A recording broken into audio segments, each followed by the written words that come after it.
Greetings on this fine Sunday under cloudy skies and a wee bit of raining, but and happy Easter to all of you who practice. And this is an important, very holy day for you.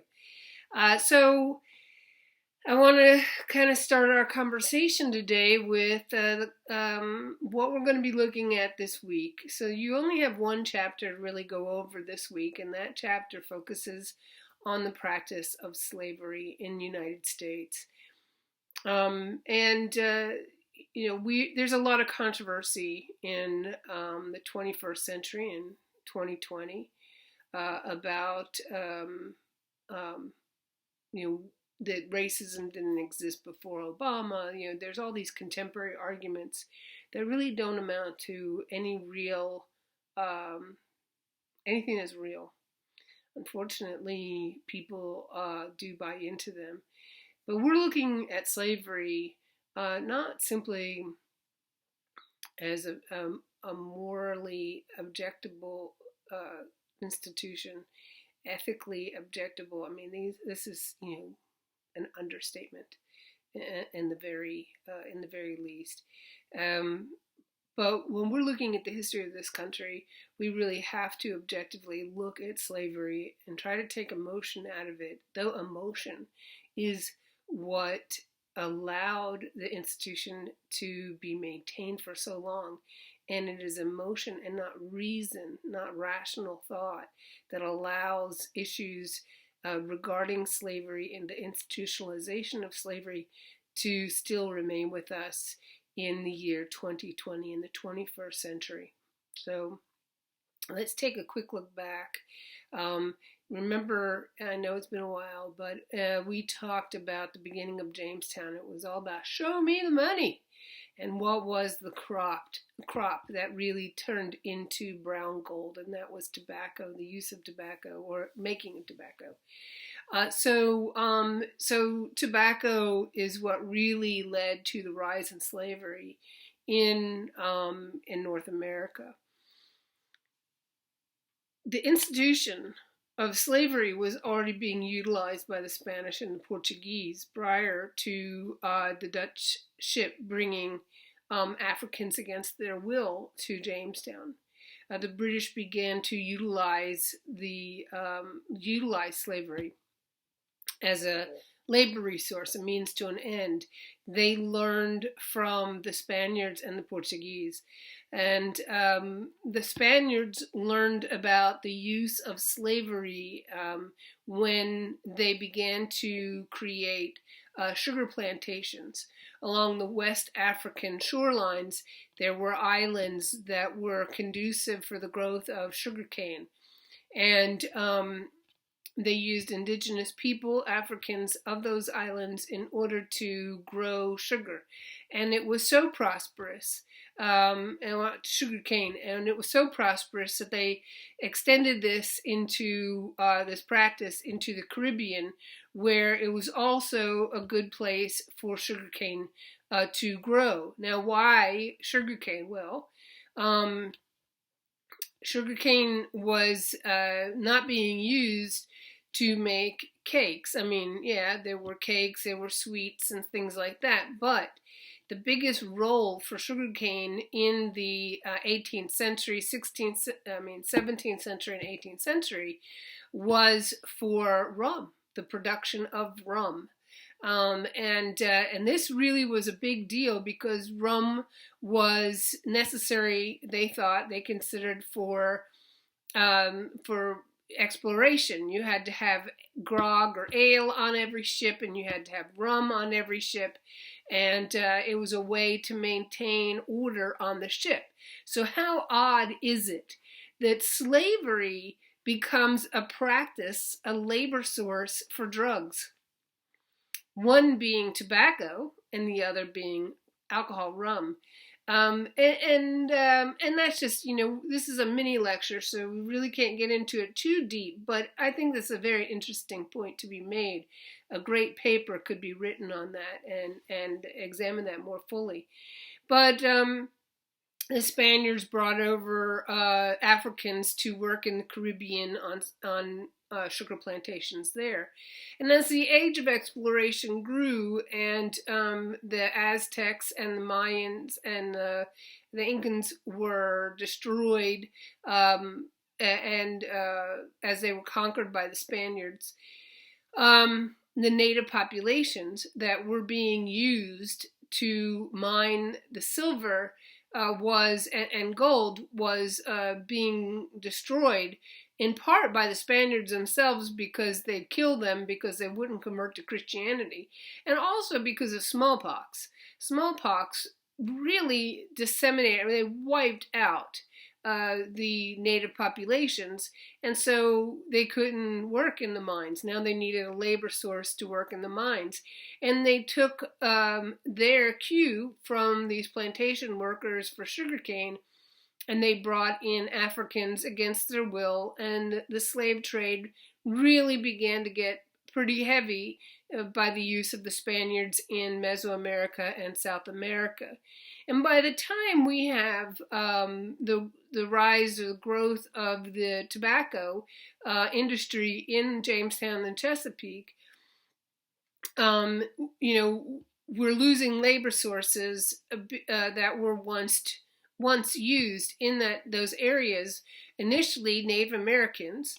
Native Americans are who actually taught the Europeans, those early Europeans, how to grow tobacco, and they helped them. They were a great labor source, and indentured servants, white indentured servants, and that's where we get the headright system. Hey, you come over here, you do labor for me for 7 years, and as an indenture, and then you'll have be part of the headright system, get 50 acres, a mule, new clothes, and then but this labor was really, really intense, and so a lot of the white indentured servants would just get up and leave, and they would just mill in and mix in, and they'd move to another area, and they wouldn't get caught. There was no real policing.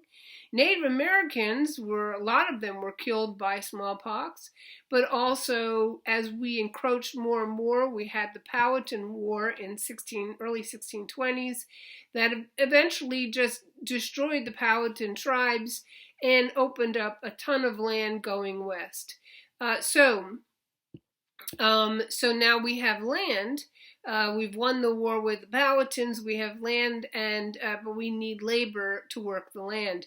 And so the British, the Virginia Company, took the cue from the Spaniards, and they began importing Africans.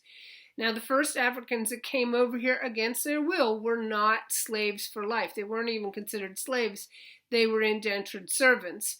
And we have documentation and of records, court records, and community records to support this. So the very first Africans who came here did come against their will, but it doesn't mean that they were perceived as being less than human beings or less than whites. They, once their indenture was over, they are also part of the headright system, and they moved and created their own farms that utilize slavery and indentured servants, because the concept was there was no real slaves for life. It was a type of indenture.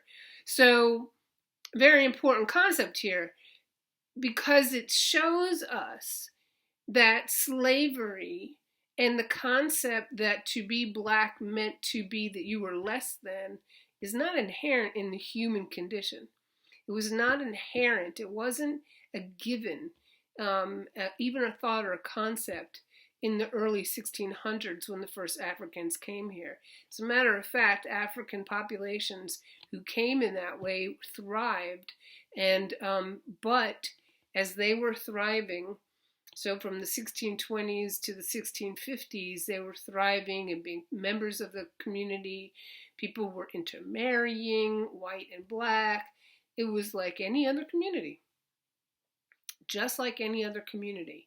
And then we have the beginnings of a larger amount of land area being open, And because white indentured servants were running away, and because of Bacon's Rebellion, where we see that whites now have they're white, so British citizens, and therefore the Bill of Rights comes into play, and these indentures now have more leverage, and they utilize more leverage in creating their indenture, which means that their white overseers have to work with them. Well, you don't have to do that with Africans coming here against their will on slave ships. So the use of African labor grows over time. And from the 1620s to the 1650s, it grows exponentially. And it grows so much that it becomes a primary labor source for these large tobacco plantations. Not cotton yet, but large tobacco plantations. And so what we also see is the rise from the 1650s to 1700 of the concept that, well, first you have an increase in labor, a need for labor. You have to have labor, so let's bring in these Africans. The second thing that has to happen in order for this slavery to be and racism to be institutionalized is if you're going to have harsh labor systems in place in order to maintain your crop, which is tobacco, you got to keep your labor force working. That means that you have to begin the process of dehumanizing the Africans in order to force them to work under the most harsh conditions for your profit. Because a normal human being who's not a sociopath or a psychopath, and I mean that, mentally ill, if you're not mentally ill in that way, then to be human means that you have I do think, and brain studies are showing that there's like some kind of inherent concept of justice, and it is not justice to treat another human being so poorly. And so in order to wrap your mind around it, in order to rationalize this, to still maintain the concept of yourself as being a good human being, a good Christian or whatever, you have to rationalize why you treat other people so poorly. And the way you do that, it's pretty straightforward.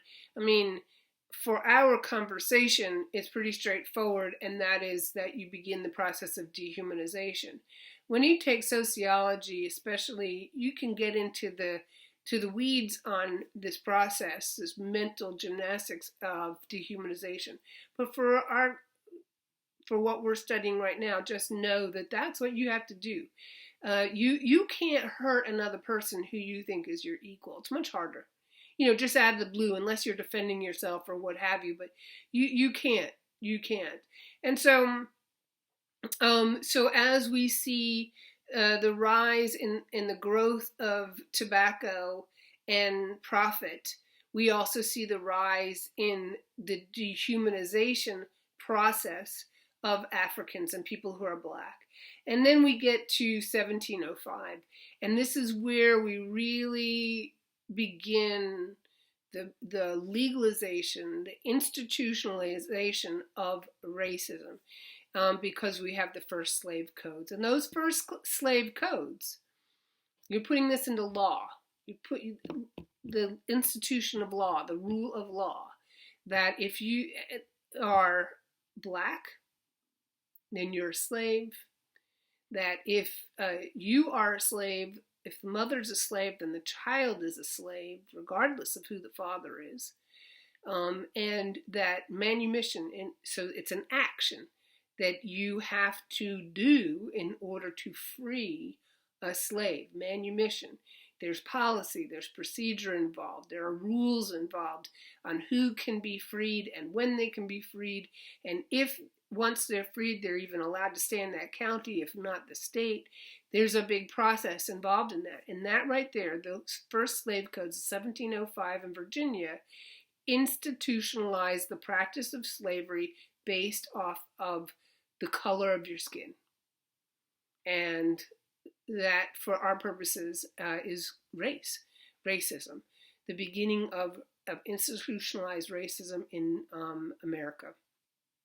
And then as we go forward, cotton, the slavery gets utilized in cotton plantations in the South, though it's not very successful until Eli Whitney creates the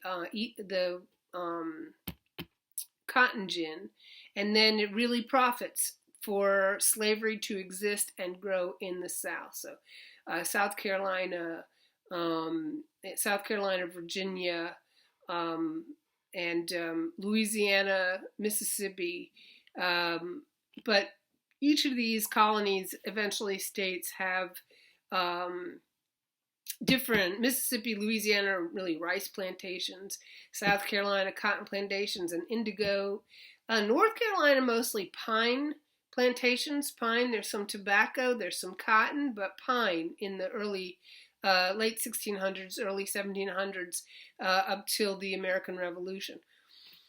So tobacco in the South really doesn't, like South meaning North Carolina, South Carolina, Georgia, and all, until after the Civil War. It's a way to rebuild the societies in these southern states that were decimated because of the Civil War.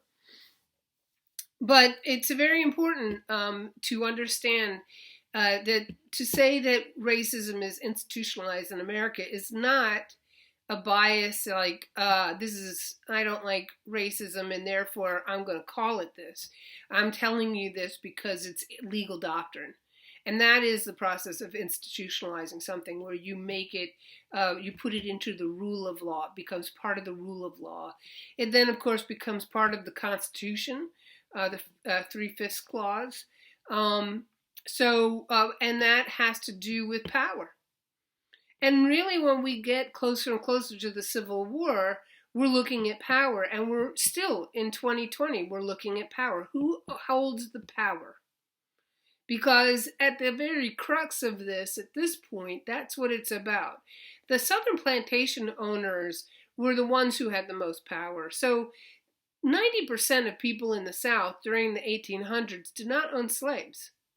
90%. And 10% of the people, the white South, owned slaves. 1% of that owned 100 or more slaves. So the wealthiest of the wealthy maintained this idea of racism, this concept that that even a white man who was poor and literally, and I mean this, literally working in their field next to a plantation owner who had black people working in their field, and they're doing the same thing, white man and black man doing the exact same thing, working in the field. That white man was hypnotized by this concept from the wealthy white men that if you're white, then you're better, even though you could see yourself doing the very same work. This is a huge head thing. This is a concept that keeps you feeling like you have power in your house. Because if you're doing the very same thing as a black man in the field, but the black man is considered less than human, then what does that make you? So you have to rationalize. You have to create a reason why the poor white people aren't going to rise up and kill you, because they want to have as much power as the wealthy white owners, plantation owners. So how do you do that? Well, you give them this concept that if you're white, you're better. So that's part of the dehumanization process, keeping people who are not white not human. So, and that power is a big deal, because these white wealthy guys who had the power, who had the large plantations, who were making the money, they had everybody under their thumb. They were the kings of the kingdom. They were the rulers of that state, really. And as they were going forward, as the country was moving west, expanding west, well, they didn't want to lose their place. They didn't want to lose their power. And so as westward expansion happened and the territories were able to self-determine if they were going to be a free state or slave state, well, my goodness, you can imagine how much infighting there was between these new territories, people who lived in these territories, as to whether they were going to be free territories, eventually free states, or slave states. And as I mentioned before last week, if you had to have a balance. You didn't want to have more slave states than free states, because then the slave states would have the power. And you didn't want to have more free states than slave states, or the free states would have the power. So this is a power differential. It's a fight for power, and slavery is at the very, very heart of it. It's not simply a moral issue. It's a power issue. So as we go towards the Civil War, we have to look at slavery from two perspectives, I think. One perspective is the moral and ethical perspective of it, which in the United States, it was unlike any other place in the world, in the history of the world, in that slavery meant that you were a slave for life. A slave for life. Now, in order to maintain this slave for life belief, some ministers and some people leaders in the community would argue, and they would say, well, there was slavery in the Bible. Well, there was slavery in the Bible. There's slavery. Native Americans utilized slavery. Africans caught other Africans, and it was slavery. But I really think this is a very important concept to understand, that it was not slave for life. The majority of people in the ancient world who were slaves because they were in debt. And their servitude was specifically tied to their debt. The other thing is that even slaves in the ancient world had time off. Now, slavery is not, an ideal situation for anybody, but it didn't mean that you were forever a slave or a servant. And in Rome and in Greece and various other places, slaves were paid. What a concept. Slaves were paid. They were paid in the Roman world, in the Roman Empire, so much that so many slaves bought their own freedom that Rome had to create a law that said only so many people can be freed, manumitted per day. Why? Because there's only so many hours in the day to do the paperwork, which is what Rome did. Rome was under the rule of law. And so they had to do paperwork in order to free slaves. Well, there's only so many hours a day, so many people who could work, just like when we go to the DMV right now. If you go to the DMV, you're sitting and you're waiting, and if you don't get served by 5 o'clock, then the doors get shut, and they tell you, hey, you know what? You might want to think about coming back tomorrow. So this was a law. There was a real law in the Roman Empire that was directly related to the manumission and freeing of slaves. So what does that tell you? Obviously, if you were a slave, you didn't have to be a slave for life. So the argument that slavery existed in the ancient world just doesn't hold water. It's not a good argument to base your belief that African slavery in the United States was justifiable. The other thing that is also important is that it was institutionalized, obviously, through the first slave code, 1705. And it maintained that way through the Constitution. And then going forward, we have eventually the Fugitive Slave Act in the late 1850s, early 1860s. There's a lot of prejudice that you don't know when you're a child. America is a baby, is an infant in the early 1600s, doesn't know any better. It brings it, okay, you're African, you came here against your will, but hey, you know what, you're free, go and do whatever you want to do once your indenture's over. See, even we were babies. We didn't see racism until we were taught it. And we were taught it because if you didn't learn that slavery was, that blacks were less than, then how do we justify the financial growth of the nation? So we use it as a means to an end to get our way. And now here, and it eventually leads us to the Civil War, but it didn't stop with the end of the Civil War.